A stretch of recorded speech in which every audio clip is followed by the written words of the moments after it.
Hello students, स्वागत है आपका हमारे YouTube channel Impulse for nursing में।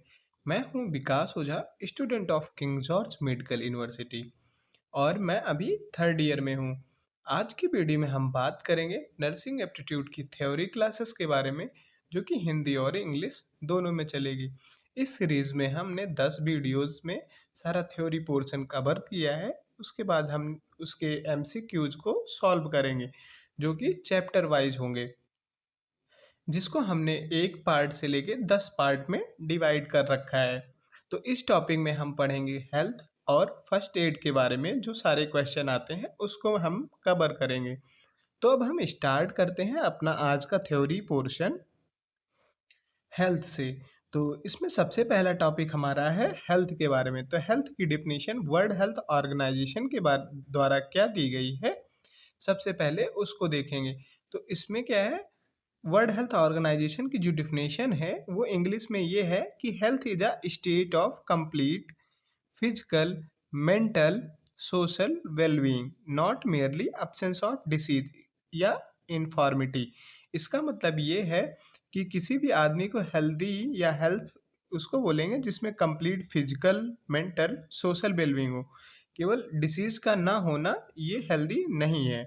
तो हिंदी में देखते हैं, स्वास्थ्य वह अवस्था है जिसमें व्यक्ति शारीरिक, मानसिक और सामाजिक रूप से पूर्णतः स्वस्थ रहता है, केवल रोग की अनुपस्थिति नहीं। इसका मतलब यही हुआ कि किसी आदमी को स्वस्थ रहना है तो उसमें शारीरिक, मानसिक, सामाजिक रूप से स्वस्थ होना पड़ेगा। केवल किसी डिसीज का ना होना वो हेल्दी नहीं होता है। अब हम देखते हैं हेल्थ के दूसरे टॉपिक्स को। इसमें है डायमेंशन ऑफ हेल्थ, मतलब स्वास्थ्य के आयाम, यानी और किस तरीके की स्वास्थ्य की चीज़ें हैं जो स्वास्थ्य में इंक्लूड की जाती हैं। तो पहला है फिजिकल हेल्थ, मतलब शारीरिक स्वास्थ्य। इसका मतलब ये हुआ कि आदमी कितना फिजिकली फिट है। दूसरा मेंटल हेल्थ, मतलब मानसिक स्वास्थ्य, यानी मेंटलिटी से आदमी कितना स्वस्थ है। सोशल यानी सामाजिक स्वास्थ्य उसका कि कैसा है। और इमोशनल, भावनात्मक स्वास्थ्य। फिफ्थ नंबर पे आता है स्पिरिचुअल हेल्थ, मतलब आध्यात्मिक स्वास्थ्य। ये सारी चीज़ें हेल्थ में कवर की जाती है। आपने इसके पहले डिफिनेशन में देखा होगा, ये सारी चीज़ें इंक्लूड कर रखी थी डिफिनेशन में। अब हम देखते हैं किन किन चीज़ों से हेल्थ अफेक्ट होती है। तो सबसे पहला है, मतलब कौन कौन सी चीज़ें हेल्थ को प्रभावित करने वाले हैं, तो इसको देखेंगे। पहला है न्यूट्रिशन, मतलब पोषण, मतलब हम कौन सी चीज़ें खा रहे हैं, कौन सा न्यूट्रिशन ले रहे हैं, उस पे भी हेल्थ डिपेंड करती है। दूसरा है इन्वायरमेंट या पर्यावरण, हम किस जगह रह रहे हैं। अगर हम गांव की लाइफ स्टाइल में रह रहे हैं तो वहाँ का इन्वायरमेंट या पर्यावरण सही होता है, वहाँ हमको प्रॉपर ऑक्सीजन मिलती है। अगर ऐसे हम दिल्ली में देख लें, वहाँ ऑक्सीजन कम है या पॉल्यूशन ज़्यादा कह सकते हैं, तो वहाँ भी हमारी हेल्थ अफेक्ट हो सकती है। दूसरे नंबर पे आता है जेनेटिक्स, मतलब आनुवांशिकता, मतलब हमारा जेनेटिक्स कैसा है, कि हम इंडियन हैं या किसी और कंट्री के हैं, उस पर भी तो हमारी हेल्थ डिपेंड करती है। हमारा जेनेटिक्स कैसा है, हमको कोई जीन से रिलेटेड डिसीज तो नहीं है जो कंजेनाइटल होनी होती है, जैसे जन्मजात डिसीज सारी। थर्ड पे देखते हैं क्या है, लाइफ स्टाइल, मतलब जीवन शैली। हम कैसा लाइफ स्टाइल फॉलो करते हैं, हम सुबह जिम जाते हैं, वर्कआउट करते हैं या फिजिकल एक्सरसाइज दिन में करते हैं, इस पे भी तो डिपेंड करेगा हमारी हेल्थ। तीसरा है हेल्थ सर्विसेज, फोर्थ नंबर पे आती है जो स्वास्थ्य सेवाएं। इसका मतलब ये हुआ कि हमारे आसपास हेल्थ फैसिलिटी कैसी है। हमारे आसपास हॉस्पिटल होगा सही, तो हम वहाँ से सही ट्रीटमेंट आसानी से ले सकेंगे। अगर हमारे पास हेल्थ सर्विसेज नहीं है तो हम प्रिवेंशन नहीं कर पाएंगे या प्राइमरी ट्रीटमेंट ही नहीं कर पाएंगे, तो हमारी हेल्थ ज़्यादा खराब होगी। अब आता है फिफ्थ नंबर पे सोशियो इकोनॉमिक स्टेटस, मतलब सामाजिक आर्थिक स्थिति। हम समाज में कैसे हैं और हमारा आर्थिक स्थिति कैसा है। मतलब अगर इंसान के पास ज़्यादा पैसा होगा तो वो जैसे न्यूट्रिशन, सही पर्यावरण में रह पाएगा, सही लाइफ स्टाइल को फॉलो कर पाएगा, सही हेल्थ सर्विसेज में जाके अपना ट्रीटमेंट ले पाएगा। तो सारा चीज़ इकोनॉमी पे ही बेस कर रहा है, तो इकोनॉमी भी हमारी हेल्थ के लिए जिम्मेदार है। अब हम देखते हैं नेक्स्ट टॉपिक को।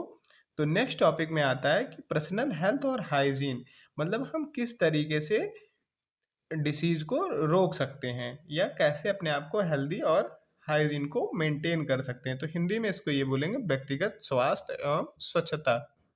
व्यक्तिगत को स्वास्थ्य को कैसे हम रख सकते हैं और स्वच्छता कैसे रख सकते हैं। तो हमको इसमें सबसे पहले डेली बाथ, ब्रशिंग, रोज स्नान और ब्रश करना, इसका मतलब यानी हम रोज नहा सकते हैं और ब्रश करते हैं। साफ सफाई के लिए क्लीन क्लॉथ, साफ कपड़े को पहनना। Hand washing before eating, after toileting, हाथ को धुलना है खाने से पहले और लेटरिन जाने के बाद। Safe driving, safe drinking water, हमको सुरक्षित पानी पीना है।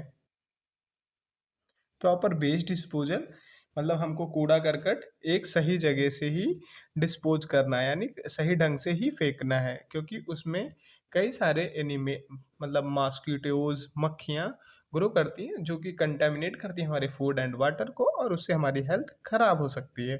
6 नंबर पे आता है बैलेंस डाइट एंड एक्सरसाइज। मतलब हमको बैलेंस यानी संतुलित आहार को खाना है और एक्सरसाइज करना है। इन सारी चीज़ों से हम अपनी पर्सनल हेल्थ और हाइजीन को मेंटेन कर सकते हैं। पर्सनल हेल्थ और हाइजीन बहुत आसान लग रहा है, लेकिन इससे भी क्वेश्चन आया है, इसलिए इसको कंसीडर किया गया है। अब देखते हैं नेक्स्ट टॉपिक को। तो हमारा नेक्स्ट टॉपिक होने वाला है फर्स्ट एड। तो फर्स्ट एड में मतलब फर्स्ट एड है हमारा दूसरा टॉपिक। तो फर्स्ट एड का मतलब होता है, एड मतलब होता है हेल्प, और फर्स्ट मतलब पहला या प्राथमिक। तो प्राथमिक उपचार यानी कोई भी अगर बीमारी किसी को हो रही है, कोई भी प्रॉब्लम हो रही है, तो जो पहला ट्रीटमेंट करते हैं उसको बोलते हैं प्राथमिक उपचार। ये नॉर्मल इंसान को भी सिखाया जाता है कि किसी भी रोड पे या किसी भी अनजान आदमी को प्रॉब्लम में देखे और उसकी मदद कर सके। तो सबसे पहले हम इसकी डिफिनेशन देखेंगे कि फर्स्ट एड की डिफिनेशन क्या होती है। तो first aid is the immediate temporary care given to a person who is injured or suddenly ill before medical help is available. इसका मतलब यही है कि फर्स्ट एड एक इमीडिएट यानी तुरंत, टेम्परेरी जो शॉर्ट पीरियड ऑफ टाइम के लिए है, वो केयर दी जाती है किसी भी इंसान को जो कोई घायल हो यानी चोट लगी हो या किसी तरीके से बीमार हो, और ये केयर तब दी जाती है जब तक मेडिकल केयर फैसिलिटी अवेलेबल ना हो। तो अब इसको हिंदी में डिफिनेशन को समझते हैं। प्राथमिक उपचार वह तत्कालिक और अस्थायी सहायता है जो किसी घायल या अचानक बीमार व्यक्ति को चिकित्सा सहायता से पहले दी जाती है। तो इसका मतलब आपको फर्स्ट एड अब समझ में आ गया होगा। अगर आपको इस वीडियो के बीच में कोई भी डाउट आता है तो उसको आप हमारे कमेंट में कमेंट कर सकते हैं, आपका वहाँ डाउट सारे क्लियर हो जाएंगे, या हमारे इंस्टाग्राम पे जाके आप वहाँ मैसेज भी कर सकते हैं। Thank you. अब देखते हैं नेक्स्ट टॉपिक को। तो नेक्स्ट टॉपिक है फर्स्ट एड का ऑब्जेक्टिव क्या होता है, मतलब फर्स्ट एड हमें क्यों देना है किसी को। तो मतलब सबसे पहली ज़रूरत प्रिजर्व लाइफ। इसका मतलब ये होता है किसी का जीवन बचाने के लिए फर्स्ट एड देना। मतलब रोड पे कोई गिर गया है, उसको एक्सीडेंट हो गया और उसको प्रॉपर चोट लगी है बहुत ज़्यादा और खूब सारी ब्लीडिंग हो रही है, तो उसमें हम फर्स्ट एड देंगे तो उसका हम ब्लीडिंग को स्टॉप करेंगे। अगर हम ब्लीडिंग को स्टॉप कर लिए तो उसको स्ट्रोक से बचा लेंगे और एटलीस्ट एक आदमी की हम जान बचा लेंगे। तो इसलिए फर्स्ट एड हमको आना ज़रूरी है, और इसमें तो क्वेश्चन भी आते हैं जो हम पढ़ रहे हैं। सेकंड देखते हैं प्रिवेंट कंडीशन फ्रॉम वर्सनिंग, यानी स्थिति जो भी है उसको बिगड़ने से रोकना है। थर्ड प्रोमोट रिकवरी, यानी स्वास्थ्य लाभ में सहायता करना है, यानी जो भी किसी को भी चोट लगी है उसको रिकवर होने में सहायता करना है। इसको आसान भाषा में हम इस ऐसे समझ सकते हैं कि हमको किसी की जान बचाना है, कंडीशन को ख़राब होने से रोकना है और आसानी से ट्रीटमेंट मिल सके उसमें हमको सहायता देना है और वो रिकवर हो सके। अब देखते हैं नेक्स्ट टॉपिक फर्स्ट एड का। एक आपने सुना होगा, मतलब सीरियल में देखा होगा, अगर आपके घर पे नहीं है तो एक फर्स्ट एड किट बॉक्स होता है लोगों के घर में, तो उसमें कौन कौन सा सामान होना चाहिए, इससे भी क्वेश्चन पहले पूछा जा चुका है। तो फर्स्ट एड किट बॉक्स जो होता है उसमें प्राथमिक उपचार बॉक्स हिंदी में इसको बोलेंगे, उसमें क्या क्या होना चाहिए। तो पहला कॉटन मतलब रुई होनी चाहिए, बैंडेज मतलब पट्टी होनी चाहिए, एंटीसेप्टिक सॉल्यूशन मतलब जंतुनाशक द्रव, इसका मतलब डेटॉल होता है कि डेटॉल होना चाहिए।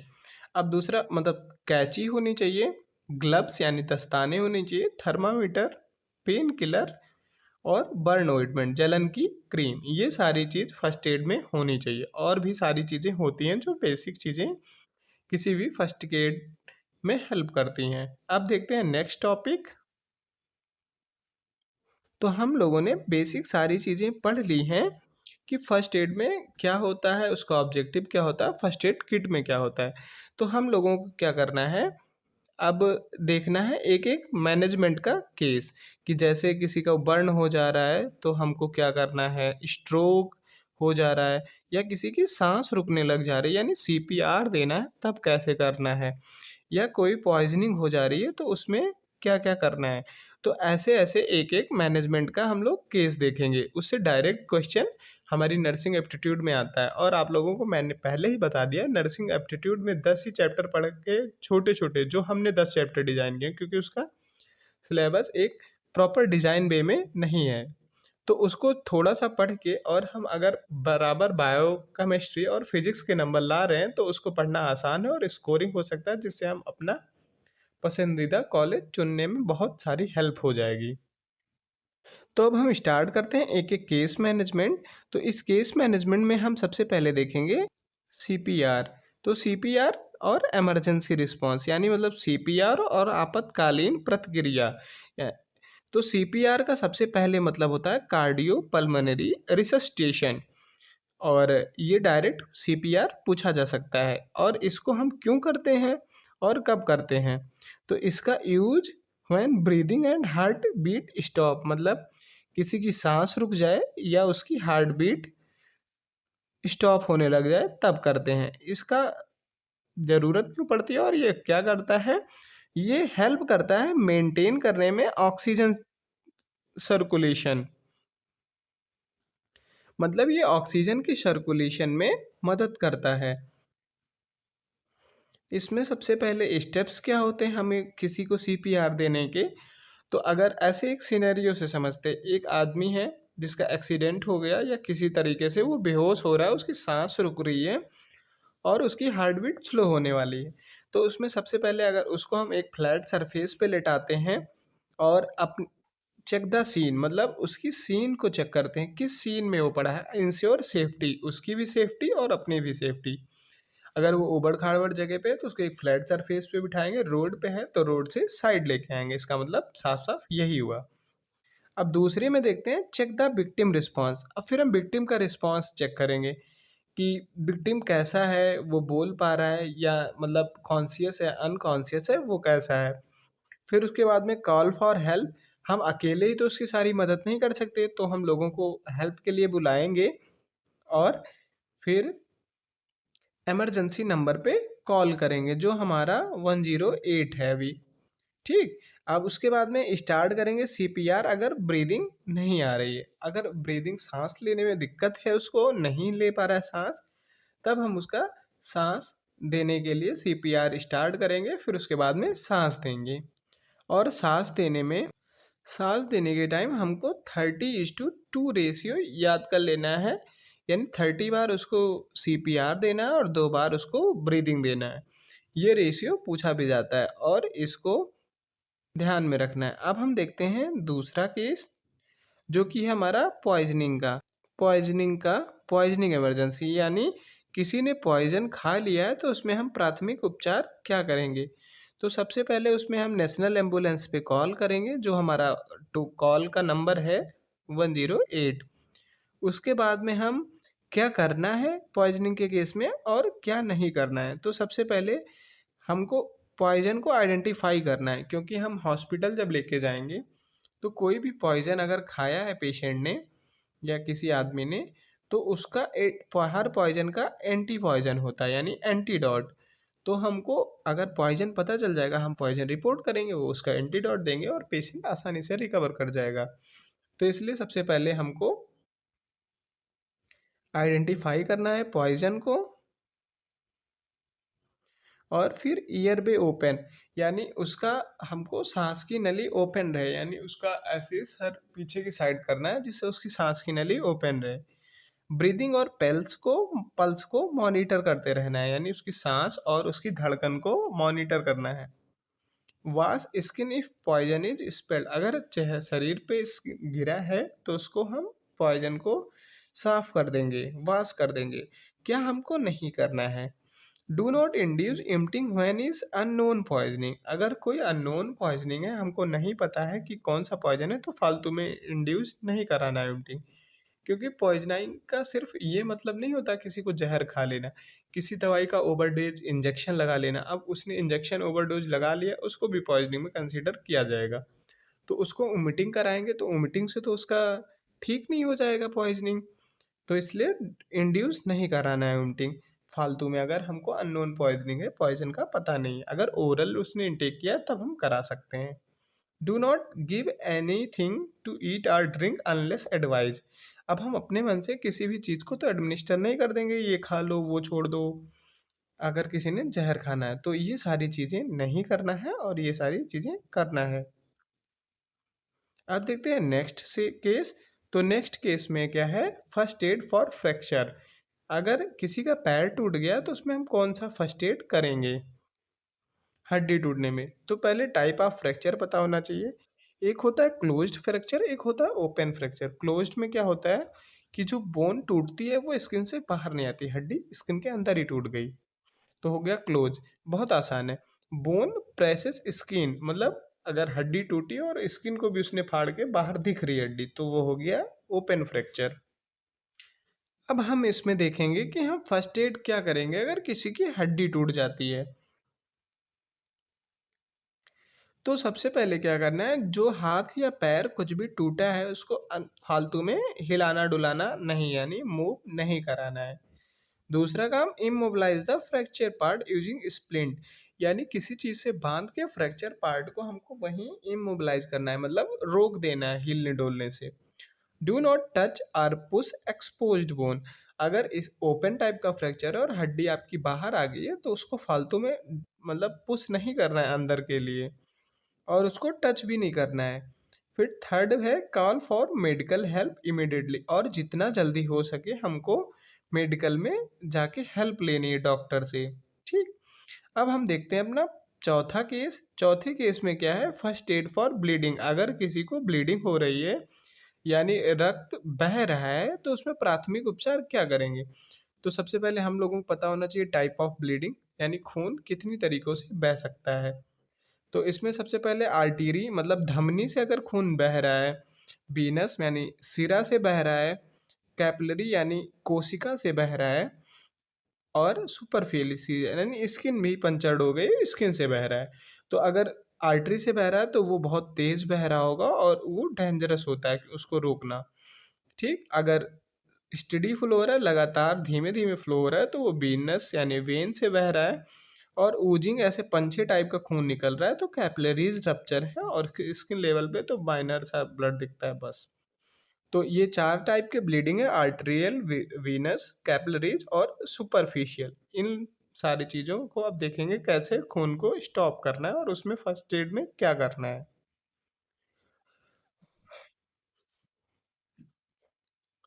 तो इसके फर्स्ट एड में हम देखते हैं कि जो हमारा खून है उस पे हमको, खून जहाँ से बह रहा है वहाँ हमको डायरेक्ट प्रेशर लगाना है। जैसे उंगली कटी है तो उंगली पे डायरेक्ट प्रेशर उसको दबा के रखना है। और हमको हमेशा स्टेराइल गॉज यानी रुई का जो यूज करना है वो क्लीन होनी चाहिए। और जैसे हाथ में बह रहा है तो हाथ नीचे करें तो ग्रेविटी से ब्लड फ्लो और तेज होगा, तो हाथ को ऊपर उठा के रखना है यानी एलिवेट द इंजर्ड पार्ट। और चौथे नंबर पे, do not remove deeply stuck object, अगर खूब सारा अंदर घुसा है ऑब्जेक्ट, किसी ने चाकू मार दिया और उसको तुम निकालोगे तो खून और तेजी से बहने लगेगा, तो ऐसा डीपली वुंडेड अगर ऑब्जेक्ट है तो उसको स्टक रहने देना है, निकालना नहीं है। इसको नोट कर लो। ठीक। डीपली स्टक ऑब्जेक्ट थोड़ा सा डाउटिंग लग रहा है, मतलब आपको डाउट लगेगा तो इसलिए इसको अलग से याद कर लो। अब हम देखते हैं 5 नंबर पे जो हमारा फर्स्ट एड मेजर है उसमें क्या करेंगे। अगर किसी आदमी जल गया है तो उसमें फर्स्ट एड क्या करेंगे? तो आदमी कितने तरीकों से जल सकता है, खूब जल सकता है, कम जल सकता है, तुम यही बोलोगे ना। तो इसको मतलब माइनर बर्न यानी जो सुपरफिशियली यानी स्किन ही ऊपर की जली हो, मेजर यानी deep affect the tissue, fatty चीजें। माने स्किन के अंदर भी जला है तो मेजर बर्न, माइनर बर्न। और तीसरा इलेक्ट्रिकल और केमिकल बर्न, यानी किसी इलेक्ट्रिक शॉक से जला है या केमिकल से जला है, तो ये सीवियर होता है, इमीडिएट मेडिकल की ज़रूरत पड़ती है इसमें। तो 3 तरीके, माइनर, मेजर और इलेक्ट्रिकल या केमिकल बर्न। अब हम देखते हैं फर्स्ट एड 5वें नंबर पे हमारा जो बर्न का था उसमें क्या करेंगे। तो इसमें क्या करेंगे, अगर हमको किसी चीज़ से अगर जल गए हैं तो उसको ठंडे पानी से धोना है, और रनिंग वाटर में, क्योंकि रनिंग वाटर में धोगे तो पानी गर्म नहीं होगा और स्टडी फ्लो होता रहेगा। ये क्या करता है, रिड्यूस करता है टिश्यू डैमेज और पेन को, दर्द को कम करेगा, और जो टिश्यू हमारा डैमेज हो रहा है जलने से तो उसको ठंडा ही पहुंचाएगा। तो जितना जला है उसको तो नहीं कम करेगा, आगे जलने से रोकेगा। अब इसमें क्या चीज़ें नहीं अप्लाई करना है, अगर कोई जल गया तो उस पे बोलते हैं टूथपेस्ट लगा दो, बटर या तेल लगा दो, ये इंक आर पाउडर, ये सारी चीज़ों को रोकना है। इन सब चीज़ों को लगाने से क्यों रोकना है, क्योंकि ये चीज़ें हीट को अंदर अपने एब्जॉर्ब कर लेती हैं, ट्रैप कर लेती हैं, और रिस्क ऑफ इन्फेक्शन को भी बढ़ाती हैं, यानी इन्फेक्शन होने के भी चीज़ को बढ़ाती हैं, चांसेस को। क्या हमको करना है, उस पे स्टेराइल गॉज रखना है, यानी रुई और जो पट्टी से बनता है उसको गॉज बोलते हैं, तो स्टेराइल गॉज को रखना है, और जलने वाली क्रीम बर्न ऑइंटमेंट ही लगाना है फॉर माइनर बर्न, मेजर में नहीं, माइनर बर्न में। तो हमको क्या करना है, टूथपेस्ट, बटर, इंक, पाउडर, ये सारी चीज़ें नहीं लगाना है, क्योंकि इससे इन्फेक्शन भी फैल सकता है और ये हीट को रोक के रखेंगी। तो हमको वहाँ नॉर्मल स्टेराइल गॉज रखना है, बर्न ऑइंटमेंट लगाना है, उसके पहले हमको रनिंग वाटर में, यहाँ पढ़ा था हम लोगों ने, रनिंग वाटर में 10 से 15 मिनट तक, कूल विथ वाटर, या रनिंग वाटर में 10 से 15 मिनट हमको डिप करना है हाथ को, ठीक। अब हम देखते हैं अपना 6 नंबर पे। 6 नंबर पे शॉक एंड इट्स मैनेज, मतलब आघात के टाइम यानी उसका प्रबंधन। शॉक अगर हो जाए, किसी ने बोला वो शॉक हो गया उनको, तो वो शॉक कई तरीके के होते हैं, लेकिन अब सबसे पहले हम शॉक देखते हैं क्या। शॉक एक ऐसी कंडीशन होती है जिसमें हमारा जो टिश्यू है उसको पर्याप्त मात्रा में ऑक्सीजन नहीं मिल पाता है। जैसे हमारा कार्डियोजेनिक शॉक होता है, ब्रेन शॉक होता है, तो अगर दिमाग में खून प्रॉपर ऑक्सीजन नहीं दे पाया तो ब्रेन डैमेज होगा, हार्ट में हो गया तो हार्ट डैमेज होगा। तो इस तरीके से शॉक होता है जिसमें टिश्यू को पर्याप्त मात्रा में ऑक्सीजन नहीं मिल पाती है, ठीक।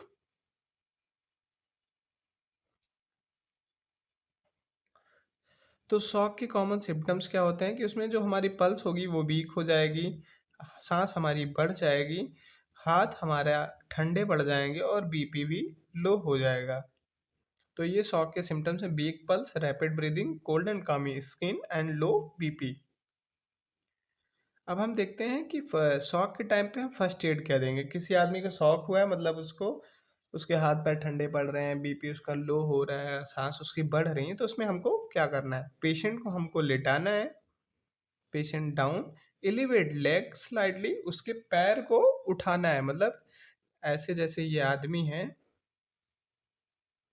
तो ऐसे इसको लेटाना है और इसके पैर को ऊपर उठाना है। इससे क्या होगा, उस पार्ट को ऑक्सीजन मिलेगा जहाँ ऑक्सीजन नहीं पहुंच रहा, जैसे ब्रेन और हार्ट, तो उस एरिया में ऑक्सीजन यानी ब्लड फ्लो ज़्यादा होगा और ऑक्सीजन मिल जाएगा। इसलिए हमको स्लाइटली पैर उठा के टेंडर बर्ग पोजीशन में लेटाना है, ठीक।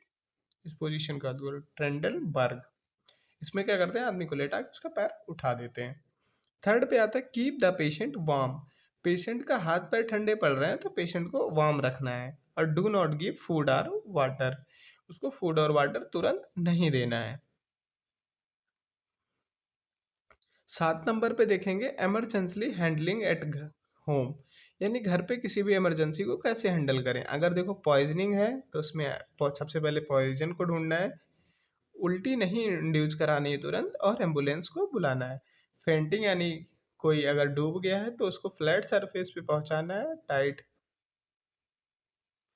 और उसकी ब्रीदिंग चेक करनी है। अब हम देखेंगे choking, give back blow to remove obstruction, यानी उसको जो कोई भी चीज़ मुंह में चली गई, निगल लिया है, तो उसको ऑब्स्ट्रक्शन को पीछे करके मतलब थपथपाएंगे और निकालेंगे, ठीक। अब हम ये सारी टेप, मतलब जितने भी हमने मैनेजमेंट जितना भी हमने मैनेजमेंट देखा फर्स्ट एड कि वो मतलब क्या क्या करना है, तो इसको एक हमने समरी फॉर्मेट में बनाया है जिसे आप आसानी से एक बार समराइज कर लेंगे। तो जैसे खून बह रहा है तो उसमें हमको क्या करना है ब्लीडिंग के टाइम पे। जैसे ब्लीडिंग है पहला तो उसमें उसका कॉमन सिम्टम्स खून बहना होगा, तो उसको साफ कपड़े से दबाएं, पट्टी बांधे और clean cloth and apply bandage English में। ठीक, तो उसको उसमें क्या करना है फर्स्ट एड, साफ कपड़े बांधना है और बैंडेज को बांधना है। अगर जल गया है कोई तो उसमें जलेगा फोफले यानी ब्लिस्टर्स और रेडनेस है तो उसको ठंडे पानी से धोना है। और जो ब्लिस्टर्स बने यानी फोफले उसको फोड़ना नहीं है। तीसरा है फ्रैक्चर। इसमें क्या करना है कि दर्द होगा, सूजन होगी, तो इसमें ठंड हाथ पैर को हिलाना नहीं है और स्प्लिंट लगाएं। स्प्लिंट वो होता है जो किसी भी जैसे पार्ट्स में बांध दिया गया हार्ड चीज़ होती है, तो उससे हाथ पैर मूवेबल नहीं रहता है, वहाँ से उस बोन मतलब मूव नहीं करेगी। अगर किसी को सांप ने काट लिया उसमें क्या करेंगे, उसमें मरीज को शांत रखेंगे क्योंकि साइकोलॉजिकल सपोर्ट के लिए ढीली टाई लगाएं और अस्पताल ले जाएं, और उसको अस्पताल ले जाएंगे एंटीडोट देने के लिए। एंटी वेनम जो होता है मतलब सांप के अंदर जहर है तो एंटी वेनम दे देंगे हॉस्पिटल। फेंटिंग यानी बेहोशी के टाइम पे करना है। बेहोशी का मतलब लॉस ऑफ कॉन्शियसनेस, मतलब वो कॉन्शियसनेस और डिजनेस भूल गया है, मतलब उसको कुछ नहीं है पता है, बेहोश हो गया। जैसे सोता है आदमी बेहोश तो पता ही है। पैर को ऊपर करें, कपड़े ढीले करें, ताज़ी हवा दें, यानी पैर को उठाना है उसमें कपड़े ढीले करना है और फ्रेश हवा देना है। अब हम देखते हैं और सारे इमरजेंसी। नॉइज़ ब्लीडिंग, अगर नोज़ ब्लीडिंग हो रही है तो उसमें क्या करेंगे, मरीज़ को बिठाएंगे, सिर आगे झुकाएंगे, नाक को 10-15 मिनट तक दबा के रखेंगे जैसे किसी भी नॉर्मल ब्लीडिंग में करते हैं। इसलिए उठा के बिठा रहे हैं कि वो जो ब्लड निकल रहा है वो नोज से अंदर ना जाए हमारे लंग्स तक। इलेक्ट्रिक शॉक, अगर किसी को बिजली का झटका लग जाए उसमें क्या करना है, पेशेंट अनकॉन्शियस हो जाएगा, जल जाएगा, दो चीज़ें होंगी उससे। बिजली को तुरंत बंद करना है, मरीज को छूना नहीं है, सीपीआर देना है। मरीज को ना छुए, मतलब तार लगा है और मरीज मरीज को छूओगे तुमको भी करंट मार देगा। तो उसमें क्या करा है, सीपीआर देना है और मरीज को बिजली के कनेक्शन से हटाना है। पॉइजनिंग, किसी भी जहर खा लिया किसी ने तो उसमें क्या करना है, या किसी और चीज़ की पॉइजनिंग हो गई, मतलब जैसे मैंने ड्रग का बताया था इंजेक्शन वाले का, तो उसमें क्या करना है, उल्टी उमिट कराना है। अगर उसकी पॉइजनिंग ओरल है यानी उसने दवा खाई है, जहर पिया है, तो उसमें विष की पहचान करना है सबसे पहले, यानी आइडेंटिफाई द ड्रग यानी या पॉइजन। उल्टी ना कराएं, उमटिंग ना कराएं अगर ओरल नहीं है। कुछ खाने पीने को ना दें, कुछ खाने पीने को लेंगे तो उससे डाइजेशन और फास्ट होगा और चीज़ें एब्जॉर्ब होगी। तुरंत डॉक्टर को बुलाओ और डॉक्टर के पास ले जाएं। ड्राउनिंग में मतलब डूबने में क्या करना है, सांस ना चलना यानी नो ब्रीदिंग। इसमें मरीज को पानी से बाहर निकालना है, पीठ कब लिटाना है, सीपीआर देना है और अस्पताल लेकर जाना है। तो ये हमारा समराइज वाला पार्ट हो गया जिसमें सारी समरी को हमने कमर कॉन्क्लूड किया और कुछ नई चीज़ें भी सीखी उसमें कैसे करेंगे फर्स्ट एड। आप लोग अगर यहाँ तक आ गए हैं तो आप लोगों को बहुत धन्यवाद, थैंक यू। आप हमारे यूट्यूब चैनल को सब्सक्राइब कर सकते हैं नर्सिंग एप्टीट्यूड की थ्योरी के लिए, चैप्टर वाइज एमसीक्यूज के लिए और प्रीवियस ईयर क्वेश्चन पेपर के लिए, और उसके क्वेश्चन को सॉल्व करने के लिए, और भी जैसे फिजिक्स, केमिस्ट्री, बायोलॉजी और इंग्लिश के भी क्वेश्चन करने के लिए हमारे चैनल पर आप बने रहें। और किसी तरह का अगर आपको डाउट है या कोई क्वेश्चन पूछना है तैयारी से लेकर, तो आप हमारे इंस्टाग्राम पर मैसेज कर सकते हैं या कमेंट सेक्शन में आप एक कमेंट डाल सकते हैं। Thank you.